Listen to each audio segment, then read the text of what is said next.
예, 안녕하세요. 예, 만나서 반갑습니다.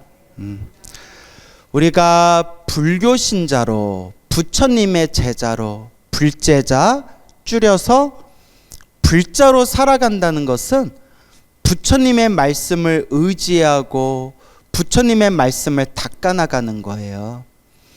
근데 부처님의 가르침이 굉장히 심오해요. 그래서 부처님도 분명히 경전에서 부처님 일대기, 부처님 생애에서도 분명히 나오지만 부처님께서 35살의 보리수 나무 아래에서 깨달음을 얻으시고 부처님께서 그 깨달음을 스스로 깨달음의 그 기쁨을 사유하고 난 뒤에 내가 깨달은 법이 너무나 심오해서 중생들에게 말해줘도 중생들이 못 알아들을 거다. 오히려 부처님의 이 법을 비방하거나 비난하는 사람들이 있을 것이다. 그럴 바에야 차라리 법을 설하지 말고 그냥 내가 세상에서 떠나버릴까라고 고민하는 내용이 나와요. 혹시 부처님의 생애 보신 적 있나요? 거기에 그 내용 나오죠. 내가 그냥 떠나버리는 게 낫지 않을까. 그만큼 부처님의 말씀이 굉장히 심오하고 너무나 깊기 때문에 일반 중생들이 헤아릴 수가 없다는 거예요. 이런 얘기를 왜 하느냐. 부처님의 심오한 가르침의 가장 밑바탕이 되는 거, 가장 기초가 되는 게 인과법이에요. 무슨 법?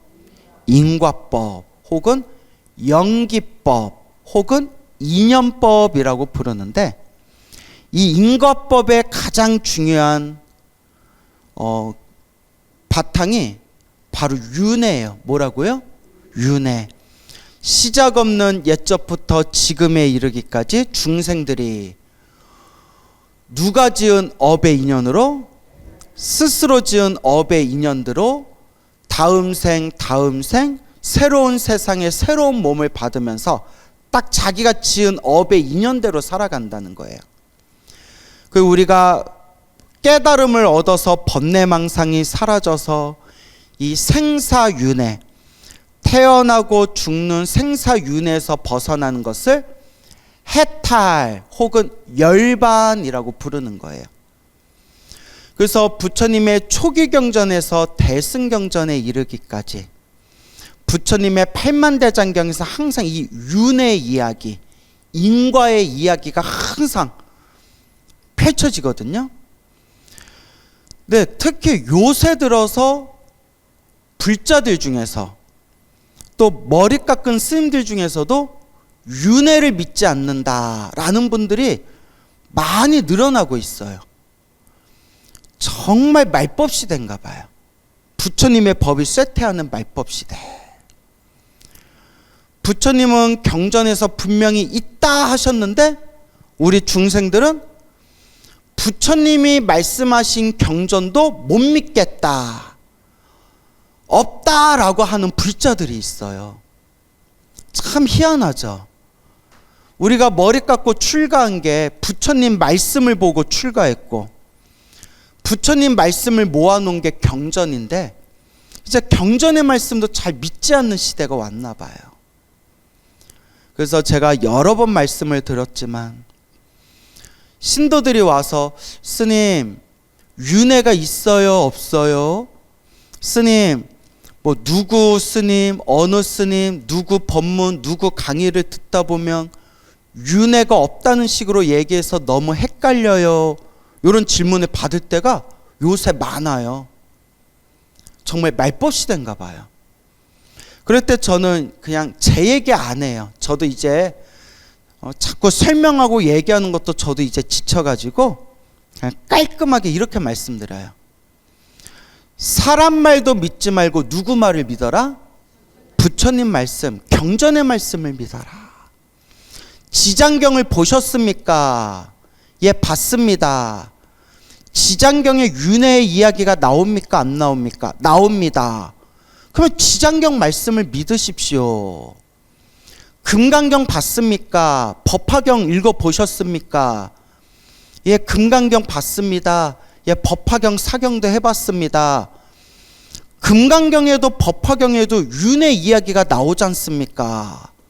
부처님 과거전생 이야기가 금강경에도 나오고 법화경에도 여러 번 나오지 않습니까? 그 금강경 법화경 말씀 그냥 믿으면 됩니다. 사람 말을 믿지 말고 누구의 말을 믿으십시오? 부처님의 말씀, 경전의 말씀을 믿으십시오라고 간곡하게 말씀드립니다. 신비하고 특이한 걸 좋아할 필요가 없습니다. 그냥 누구 말씀을 믿으면 된다? 부처님 말씀, 경전의 말씀을 믿으시면 된다라는 것을 여러분들이 꼭 명심하셨으면 좋겠습니다. 알겠죠? 자, 그래서 우리가 부처님의 말씀을 공부하면서 항상 명심하고 느껴야 되는 것이 우리의 지도, 우리의 나침판, 그것이 바로 무엇이다? 부처님의 말씀, 경전의 말씀이다라는 것을 여러분들이 꼭 명심하셨으면 좋겠습니다. 알겠죠?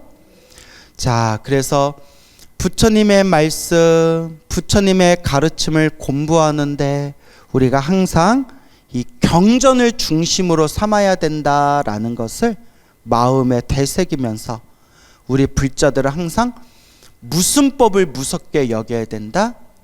인과법, 이 인연법을 무섭게 여겨야 된다. 제가 수많은 불자님들과 상담해보고 수많은 불자님들 이야기도 들어보고 중생들 살아가는 모습도 비춰보고 부처님의 말씀을 공부해봤더니 결국은 뭐대로 살아가더라? 예, 업대로 살아가더라. 자기 복대로 살아가더라. 그러니 항상 우리는 기초부터 잘 닦아야 됩니다. 무엇부터 잘 닦아야 된다? 기초. 그 기초가 뭘까요? 복과 선업과 공덕.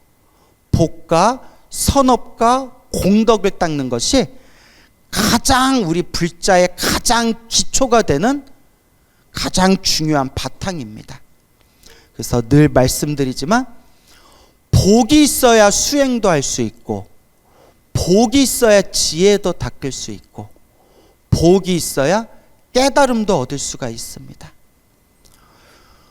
어느 불자님이 있었는데 불자님이 스님 혹시 이 책 보셨어요? 하고 이렇게 무슨 책을 보여주시더라고요. 딱 봤는데 아이고 이게 사이비 책이에요. 그 머리 깎고 스님이 돼가지고 내가 부처다라고 해가지고 주장하는 꽤 오래전부터 활동하는 스님이 있거든요. 그래서 남자 스님, 여자 스님이 같이 살면서 내가 부처다 하는 분이 있는데 요새 그런 사람들이 늘었어요. 근데 이건 옛날부터 활동했던 분인데 내가 시원하게 대놓고 말하고 싶은데 그냥 참을게요. 예. 이거 사이비 책입니다. 그 제가 알기로는 지금 법원에 소송당해가지고 신문에도 나왔어요. 법원에 신도들한테 소송당해가지고 지금 재판 중인 걸로 알고 있습니다. 이거 사이비 책입니다 했는데 안색이 싹 변하더라고요. 그리고 이제 더 이상 말을 안 하더라고요. 그리고 저랑 인연이 끊겼어요. 그래서 나도 속으로 아이고 잘됐다 야. 너무 안타까운 거예요. 이번 생 사람으로 태어나 부처님 법을 만나기가 참 어려운데 기껏 사람으로 태어나 부처님 법을 만났는데 기껏 부처님의 법을 만났는데 어느 절에 다니고 있어요? 사이비절에 다니고 있어요. 그렇게 사이비절에는 신도가 많대요. 희한해요. 근데 이것도 뭐가 없어서 그래요? 복이 없어서 그래요. 우리가 스승복이 없구나. 그래서 여러분 복이 중요해요. 복이 있어야 좋은 스승도 만나고 좋은 스승을 만나고 지혜도 닦고 깨달음도 얻을 수 있는 거예요. 그래서 부처님께서 경전에서 복을 지어라, 복을 지어라 간곡하게 말씀하신 겁니다. 무슨 말인지 알겠습니까? 네, 여러분들도 방심해서는 안 돼요. 제가 여러분들 다 모르지만 여러분들도 제 법문을 들으려고 여기 앉아있는 여러분들 중에서도 맞아 사이비절에 다니면 안 돼 맞아 하면서도 자기도 모르게 엉뚱한 데 다니고 있을 수도 있어요. 진짜라니까요. 예. 그렇기 때문에 그나마 덜 속으려면 요 광우 스님 말도 100% 믿지 말고, 그나마 덜 속으려면 유명한 스님들 말씀도 100% 믿지 말고 오직 누구의 말씀을 스승으로 삼아라? 부처님 말씀을 스승으로 삼아라 라고 간곡하게 말씀드리고 싶어요. 알겠죠? 예. 왜냐면 주변에 그런 분들을 많이 봐가지고 제가 너무 안타까워서, 왜 저런 데 다니시나, 왜 저런 곳에서 공부하시나, 그렇다고 내 입으로 막 이렇게 남 흉보고 헌담하고 비방할 수도 없고 참 갑갑해요. 그래서 여러분들 부처님 말씀을 의지하면서 잘 닦으시기 바랍니다. 알겠죠? 이런 말하면 제가 좀 부끄럽지만 저는 큰 스님들을 존경하거든요. 정말 큰 스님들을 존경하는데, 저도 이제 나이가 들고 머리가 굵어져서 그런지 저도 이제 큰 스님 법문보다는 누구의 말씀을 오직 의지한다? 부처님 말씀. 큰 스님들도 실수할 때가 있더라고요. 그래서 큰 스님 법문 중에서도 자기 말하시는 법문은 제가 이제 잘 안 들어요. 근거가 없어요. 옛날에 큰 스님들이 남의 말, 부처님 말을 앵무새처럼 따라 외우지 말아라, 이 말씀이 참 멋있었는데, 저 요새 제 생각이 많이 바뀐 게, 깨닫기 전에는 그냥 누구 말씀을 앵무새처럼 외워라? 부처님 말씀을 앵무새처럼 외워라. 오직 부처님 말씀을 의지해라 라는 생각이 들더라고요. 그래서 여러분들도 우리 공부 많이 하신 큰 스님들을 존경하고 공경은 하시되, 그래도 반드시 누구 말씀을 스승으로 삼아야 된다? 부처님 말씀을 스승으로 삼아야 된다 라는 것을 명심하시기 바랍니다. 그래서 이 공덕을 닦는다는 것이 참 중요합니다. 복을 짓고 선업을 짓고 공덕을 닦아야 좋은 스승을 만나고 좋은 도반을 만나고 좋은 도량에서 올바르게 닦을 수가 있는 겁니다. 내 중생은 다 뭐대로 살아간다고 했죠? 업대로, 자기 업대로 살아간다 늘 말씀드렸죠? 부처님의 제자 중에 아주 훌륭하신 거룩한 대성자들도 있었지만 2600여 전 석가모니 부처님 당시에도 별 희한하고 별 이상한 사람들도 많았어요. 그 중에 우리 불교 역사에서 또 부처님 밑에서 공부했던 제자 중에서도 가장 흉악하기로 역사에 남은 대바다따라는 인물이 있었어요. 대바다따 들어보셨죠? 법화경에서는 제바달다라고 불러요. 대바다따라는 이가 있었는데, 부처님을 밑에서 머리 깎고 출가해서 공부하다가 마음의 깨달음을 얻지 못하고 오로지 신통만 닦았대요. 뭐만 닦아요? 신통. 깨달음은 얻지 못한 상태에서 신통력만 얻어가지고 교만심이 생겼대요. 무슨 심? 교만심. 교만심이 제일 무서워요. 그래서 제가 불자님들 중에서도 그런 분 많이 봤고, 우리 스님들도 그런 실수할 때가 있고, 저도 항상 조심하려고 애쓰지만 스스로를 늘 방심하지 말고 스스로를 늘 살펴보셔야 돼요. 내가 잘났다라는 생각이 들기 시작하면 이제 교만심이에요. 내가 좀 잘났다, 내가 좀 공부 좀 했다, 내가 막 불교 공부 좀 많이 했다, 뭐 나 정도면 잘났다, 이런 생각이 들기 시작하면 이제 슬슬 어긋나기 시작하는 거예요. 그런데 의외로 그런 분들이 많아요.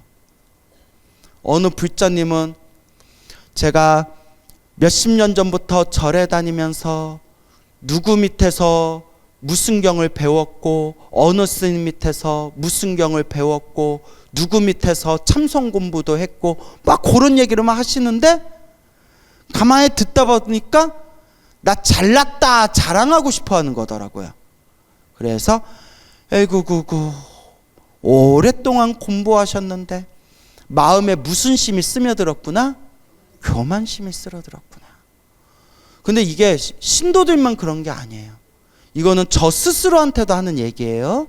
누구를 얘기하려는 게 아니라 저 스스로한테도 하는 얘기인데, 우리 스님들 중에서도 점점 유명해지고 신도들한테 인기 많아지다 보면 나 잘났다라는 생각이 들어요. 내 말이 무조건 맞다, 내 말만 맞다, 나 잘났다. 근데 공부 많이 하신 분들은 법문 듣고 강의 듣다 보면 저 스님 말씀에는 교만심이 좀 많구나, 이런 게 느껴질 거예요. 그때가 어긋나는 때인데 우리 중생의 번뇌망상이 너무 깊어서 자기가 교만심에 빠져도 교만심에 빠졌다는 걸 놓쳐버릴 때가 많아요. 이게 남 얘기가 아니라 제 얘기예요. 여러분 오해하지 마세요. 제가 늘 얘기하잖아요. 남 볼 필요 없이 누구를 보자? 나를 보자. 제 얘기예요. 그 마치 내가 깨달았다는 듯이 얘기하고, 내가 마치 대단한 사람인 것처럼 생각하고 얘기하기 시작하면, 이건 제 얘기가 아니라 경전에도 나오고 옛날 큰 스님들도 말씀하셨지만, 그 교만심에 빠진 때가 바로 수행이 어긋나는 거래요. 그래서 부처님의 제자들 중에서도 그런 교만심에 빠진 제자들이 있었는데, 그 중에 가장 흉악하기로 유명한 사람이 바로 누구였다? 대바다타였어요. 그래서 우리가 못된 사람 보고 아주 싸가지 없고 버르장머리 없는 사람 보면 사람이 참 대바라졌다 이런 표현 쓰죠. 저 사람 참 대바라졌다. 대바라졌다가 어디서 나온 말이에요? 대바다타에서 나온 말이에요. 거짓말이죠. 뭐 진짜예요. 그것도 진짜예요 이러면 내가 또 뭐라고 하겠어요. 예? 여기서 그냥 알아서 새겨 들으시면 돼요. 예? 너무 진짜 같았나요? 그러니까 내가 사기꾼이 됐으면 큰일 날 뻔했네. 내가 아주 그냥 대바다타가 부처님에 대해서 교만심을 일으키고 부처님을 밀어내고 자기가 승단, 우리 불교 승단에 가장 높은 자리에 오르려고 꾀를 쓰니까 부처님께서 수많은 사람들 앞에서 호되게 꾸짖으세요. 호되게 야단을 치면서 부처님 생애에 이런 표현이 나와요. 남의 침이나 받아먹는 어리석은 사람아, 남의 침을 받아먹는 사람아. 굉장히 큰 모욕적인 말이래요. 그러니까 여러분들은 부처님이 항상 좋은 얘기, 아름다운 얘기, 칭찬하는 이야기만 했을 거라고 생각되죠. 부처님이 호되게 꾸짖을 때는 아주 그냥 날카롭게 호되게 야단치셨어요. 단 부처님은 화가 있다 없다? 부처님은 화가 없으신데, 사람을 가르칠 때 좋은 말로 해서 가르쳐야 되는 사람은 좋은 말을 해서 가르치고, 호되게 꾸짖어서 가르쳐야 할 사람들한테는 또 꾸짖어서 가르치셨어요. 하지만 부처님은 뭐가 없으셨다? 화가 없으셨다. 그런데 좋은 말을 해도 못 알아듣고 꾸짖어도 못 알아듣는 사람은 어떻게 가르치셨을까요? 그냥 끊어버리셨대요. 못 알아듣는 사람한테는 더 이상 말할 필요가 없다라고 얘기하셨어요. 여러분은 부처님이 그냥 자비롭고 모든 걸 다 받아준다라고만 생각했겠지만, 부처님의 일대기를 보면 부처님이 굉장히 냉철한 분이셨어요. 중생을 자비심으로, 좋은 말을 할 때는 좋은 말을 하시고, 꾸짖을 때는 야단치고 꾸짖으셨지만, 어떤 방법으로든 알아듣지 못하는 사람에게는 어떻게 하셨다? 딱 선을 그으셨어요. 그게 이제 부처님이십니다. 하지만 부처님은 명심해야 돼. 뭐가 없으셨다? 탐욕과 성냄과 어리석음이 없는 분이셨고, 다만 중생들 눈높이에 맞춰서 법을 펼치는 분이시다 라고 이야기를 합니다. 알겠죠? 그래서 이와 같이 대받았다가 수많은 사람들 앞에서 서가모니 부처님께 호되게 야단을 맞았으면 거기서 자기의 교만심을 버리고, 그러니까 부처님이 야단을 치신 게 교만심을 꺾어버리기 위해서예요. 나 잘났다라는 사람한테 자꾸 칭찬하면 어떻게 되겠어요? 교만심을 더 크게 만들어주는 거죠. 그러니까 너는 네가 잘났다고 생각했겠지만 넌 하나도 잘난 게 없다 라고 호되게 그 교만심을 꺾어주시려고 했던 거예요. 하지만 너무나 업보가 두껍고 너무나 업장이 두꺼웠던 대받았다는 오히려 부처님에 대해서 어떤 마음을 일으켰을까요? 미워하고 증오하는 마음을 일으키게 됩니다. 그래서 어느 날 산에 있는 굴에서 가만히 앉아서 선정해 드신 부처님을 해하기 위해서 암살하려고 자객을 보냅니다. 누굴 보내요? 자객, 암살자를.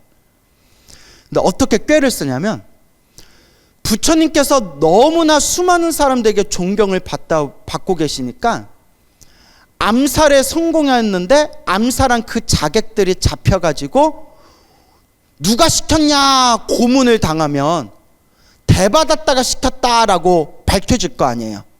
그러니까 뭐라고 꾀를 쓰냐면 두 사람의 자객들한테 부처님을 죽여라 라고 시켜요. 그리고 그 두 사람을 보내고 난 뒤에 네 사람의 자객을 또 구해가지고 저 길에서 오는 저 두 사람을 죽여라 라고 시켜요. 그리고 네 사람을 보낸 뒤에 다시 8사람을 또 구해가지고 저 산길에서 내려오는 몇 사람을 죽여라? 4사람을 죽여라 라고 또 시켜요. 그리고 8사람을 보낸 뒤에 또 몇 사람을 구해요? 야, 머리 좋다. 머리 좋으시네. 16명의 사람을 구해가지고 16명의 사람들에게 저기서 오는 8명의 사람을 죽여라 라고 시켜요. 이런 식으로 몇 명한테 시키냐면 64명한테 시켜요.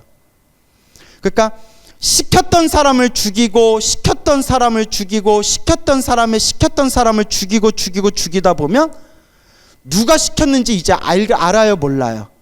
모르게 되는 거죠. 막 뒤섞여 버리니까. 그렇게 이제 대받았다가 꾀를 낸 뒤에 부처님을 죽이기 위해서 첫 그 두 사람이 2명의 암살자가 부처님이 계신 굴 속으로 딱 동굴 속으로 들어갑니다. 동굴에서 고요히 앉아서 명상에 들어가시던 서가모니 부처님께서 과거, 현재, 미래를 다 꿰뚫어 보시잖아요. 그때 전생의 업보가 다가오고 있구나. 무엇이 다가오고 있구나? 전생의 업보가 다가오고 있구나. 부처님은 모든 걸 다 아시는 거예요. 두 사람의 암살자가 딱 칼을 들고 살금살금 부처님이 앉아 계신 곳까지 딱 왔을 때 부처님께서 환한 미소를 지으면서 몸에서 환한 빛을 뿜어내시면서 그대들이여 잘 왔노라 라고 미소로써 그 사람들을 맞이하십니다. 우리 같으면 야야야 범죄 신고는 몇 번? 11 2 또 119는 소방상 아닌가요? 예. 112바 누르고 여기 이상한 사람들 칼 들고 와요. 예 빨리 여기로 와주세요. 막 이거 난리가 났을 텐데 부처님께서 그대들이여 잘 왔노라. 부처님은 다 꿰뚫어 보시는 거예요. 그때 2명의 그 암살자들이 너무나 평온하고 너무나 고요한 미소로서 자비의 눈으로 자기들을 바라보는 부처님의 모습을 보면서 그 자리에서 너무나 고요한 평화와 행복을 느끼며 그 자리에서 칼을 떨구고 부처님 발 아래 엎드리면서 부처님께 공경하고 부처님께 귀의하게 됩니다. 오 부처님, 저희를 용서해 주십시오. 저희는 대받았다가 시켜서 부처님을 죽이러 왔는데 부처님의 거룩한 모습을 보고 저희들 마음의 탐욕과 성냄과 어리석음이 다 사라지는 감동을 느꼈습니다. 오 부처님, 부디 저희를 용서해 주시고 저희를 제자로 받아주십시오 하고 그 자리에서 부처님 제자가 됩니다. 이게 부처님의 공덕이에요.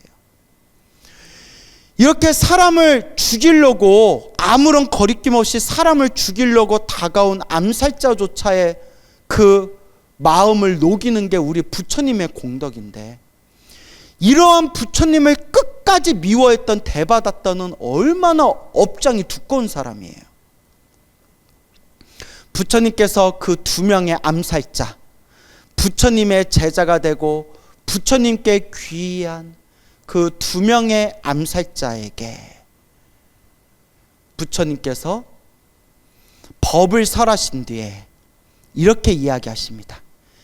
그대들이여, 왔던 길로 돌아가지 말고 왔던 길이 아닌 다른 길로 돌아가라. 왠지 아시죠? 갑자기 또 뜬금없이 아니 왜? 이러시면 안 돼요. 앞에서 다 설명드렸는데, 그 두 명, 부처님을 죽인 그 두 명을 죽이려고 몇 명을 보냈어요? 4명을 보내고, 또 그 4명을 죽이기 위해서 몇 명을 보냈어요? 8명을 보내고, 또 그 8명을 죽이기 위해서 몇 명을 보냈어요? 16명을 보내고, 이렇게 총 몇 명을 보냈다고 했어요? 64명을 보냈다고 했잖아요. 기억나시죠? 네. 그렇게 그 부처님의 제자가 된 그 암살자 2명이 멀리 이제 딴 길을 돌아가 가지고 대바다타 앞에 딱 앞에 나타나니까 대바다타가 깜짝 놀란 거예요. 이놈들이 어떻게 암살에 실패했나? 하고 있는데, 이 어리석은 대바다타요, 그대 때문에 우리는 크나큰 업보를 지을 뻔했구나. 왜 그대는 저렇게 위대하고 거룩하신 부처님을 죽이라고 우리에게 시켰느냐, 이 어리석은 대바다타요 하니까 대바다타가 막 광분을 하고 화를 내고 막 분노를 일으킨 거예요. 이놈의 자식들, 그것도 하나 처리하지 못하고 막 화가 나고 막 방방 뛰다가 내가 직접 부처님을 죽여야 되겠다 하고 그 산길로 올라갑니다. 그리고 부처님이 있는 그 동굴 근처 높은 곳에서 큰 바위 덩어리를 딱 준비하고 부처님이 동굴에서 나올 때까지 그 위에서 딱 지켜보고 있다가, 절벽 위에서 지켜보고 있다가 부처님께서 딱 동굴에서 나오실 때 부처님을 향해서 무엇을 굴렸을까요? 집채만한 바위를 굴려버린 겁니다. 어마어마하게 큰 돌덩어리가 꽝꽝꽝꽝 하고 절벽에서 떨어지면서 부처님을 향해서 돌진하고 있었을 때, 하늘세계 신들과 부처님을 보호하는 호법선 신들이 그 바위 앞에 나타나서 바위를 막아서 바위를 부셔버립니다. 근데 이제 이것도 두 가지 버전이 있어요. 바위가 굴러오다가 바위가 갑자기 획 하고 길을 틀어버려서 부처님 쪽으로 내려오다가 다른 쪽으로 튕겨져 나갔다라는 얘기도 있고, 하늘세계 신이 내려와서 그 호법선 신이 금강저로 바위를 때려서 바위가 부셔졌다라는 썰도 있어요. 어쨌거나 그 바위가 부처님이 계신 곳까지 내려오지 못했는데 그 바위에서 파편이 튀겼대요. 뭐가 튀겨요? 파편이 딱 튀기면서 부처님의 어디를 때렸을까요?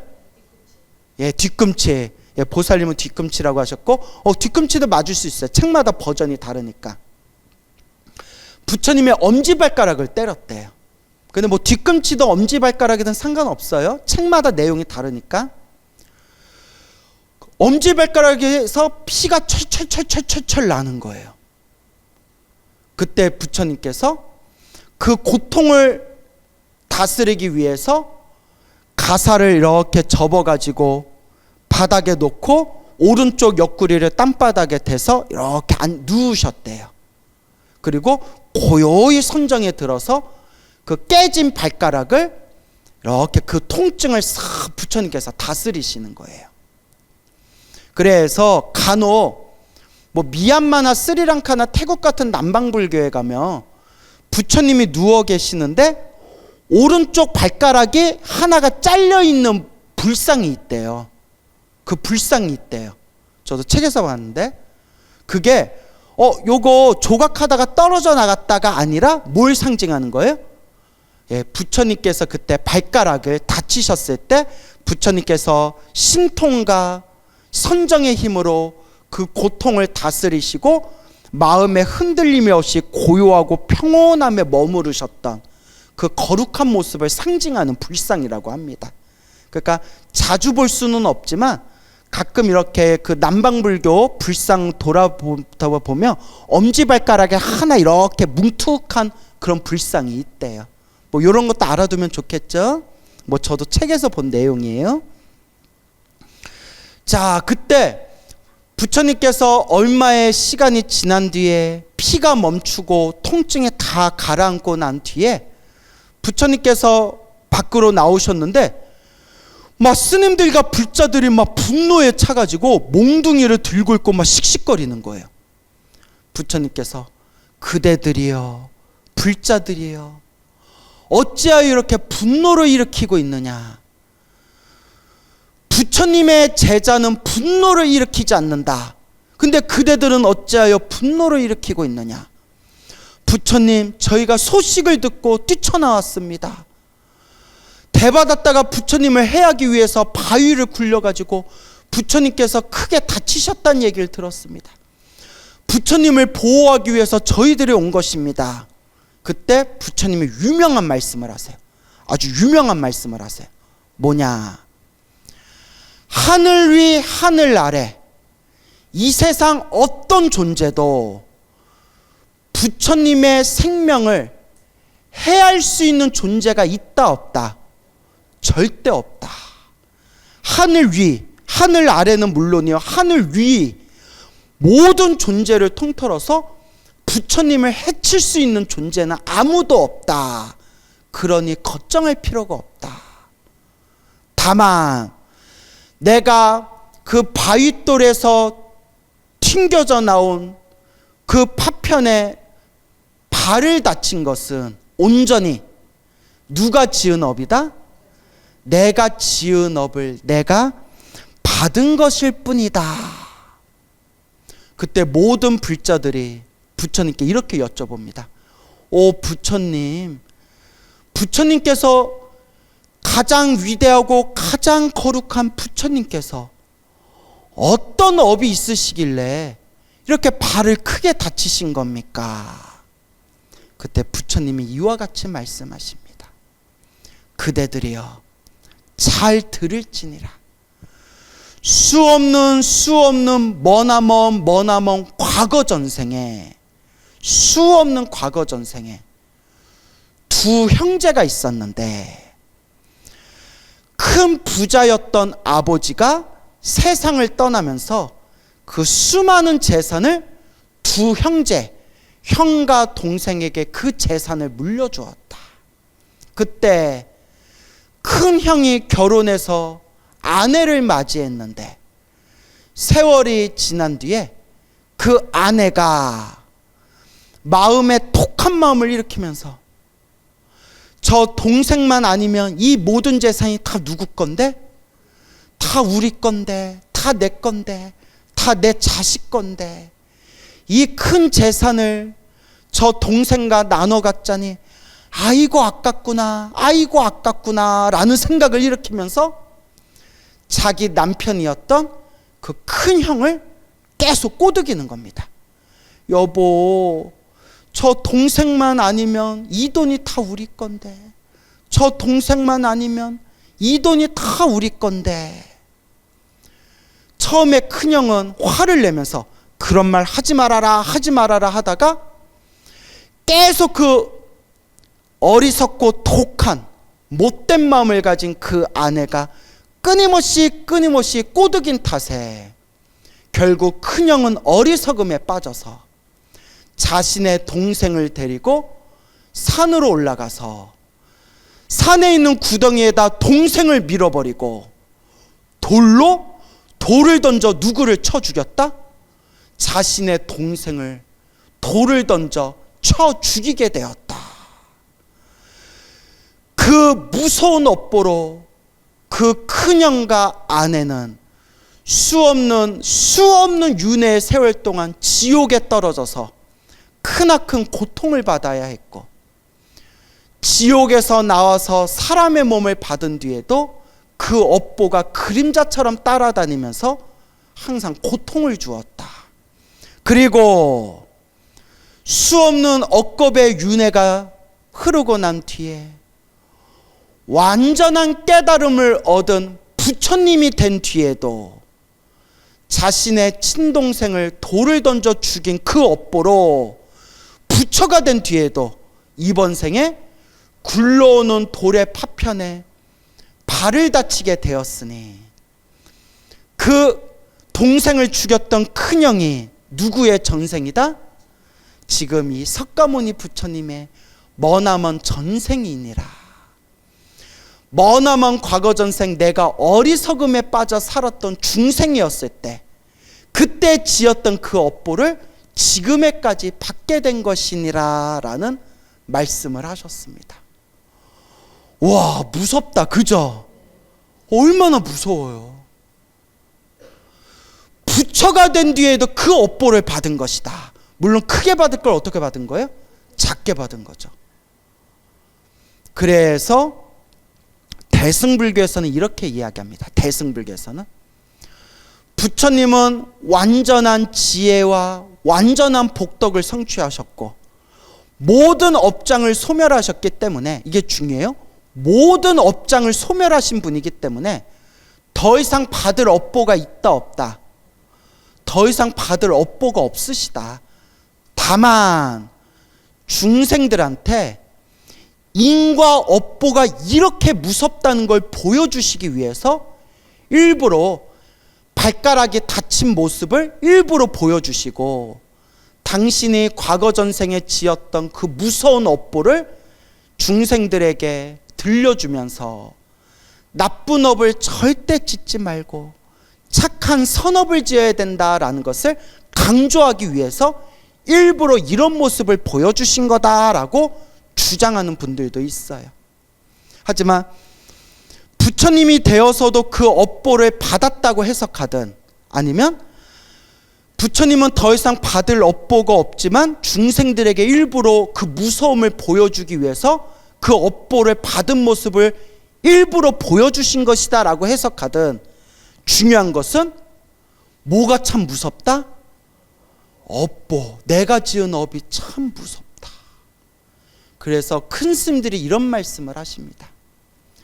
불자들아, 깨달음을 얻고 성불하신 부처님조차도 이런 업을 받으셨다고 하는데, 하물며 우리 같은 중생들이 기도 좀 몇 번 하고 절 좀 몇 번 하고 공양 좀 몇 번 올리고 절에 좀 몇 년 다녔다고 내 모든 업보가 다 소멸하기를 바란다면, 모든 일들이 술술 풀리고 모든 나쁜 일들이 다 소멸되기를 바란다면 얼마나 어리석은 마음이냐.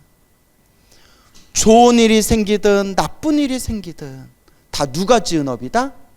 내가 지은 업이고, 좋은 업이 생기든 나쁜 업이 생기든 그 속에서 기도하고 수행하면서 나쁜 일이 생기더라도 무슨 업을, 크게 받을 업을 어떻게 받은 것이다? 작게 받은 것이다 라고 명심하면서 닦고 닦아 나아갈 뿐이다 라고 말씀을 하셨습니다. 알겠죠? 인과법이 이렇게 무서워요. 그래서 이건 제 얘기가 아니라 경전에 나오는 말씀이에요. 윤회가 없다라는 견해를 단멸견이라고 해요. 무슨 견? 단멸, 끊겼다, 단멸. 윤회가 없다라는 단멸의 견해에 빠져서 윤회가 없다라고 말하고 다니는 사람은 죽어서 무서운 업보를 당하게 된다라고 경전에 나와요. 그런데 교만심에 빠진 사람들은 이런 말씀도 믿어요, 안 믿어요? 이런 말도 믿지를 않죠. 그래서 여러분, 우리는 누구 말씀만 믿으면 된다? 부처님 말씀 믿고 이번 생 복과 선악과 공덕을 잘 닦으면서 좋은 일이 생기건 나쁜 일이 생기건 내가 지은 어변이다 생각하고 이번 생 수행정진 잘 하시길 바랍니다. 알겠죠?